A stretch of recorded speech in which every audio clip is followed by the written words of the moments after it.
I come from an export house, so my question would be that since we've spoken a lot about factoring, so factoring is a wonderful product wherein it goes beyond my balance sheet, it cleanses my book, and also it is beyond the borrowing that we have, because certainly we all have embargoes on borrowings and it affects our leverage ratios in any way or the other. But we've been observing this, that there is a reluctance of doing factoring or undertaking factoring by many of the banks. Like I'll cite one example. We had a very large export order that we executed to the United States of America, and it had a 180-day of usance, but we have a large group of banks who are onboarded with us, but it was only Exim Finserv could do that at the end, and we discussed it with every bank and it didn't happen. So it was facilitated through M1 Next, which is also on the TREDS platform.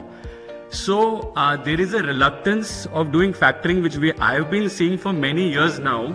This needs to be plugged because many of our customers in the US and the Europe, they are always of the opinion that factoring is the tool that should be done, and it gives impetus to my sales team to do more sales rather than focus on collections.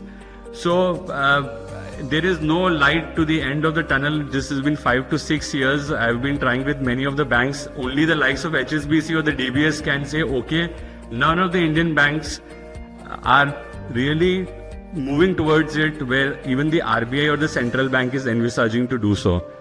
So what would be the next course of action? And since this is a wonderful product and that needs to be taken up.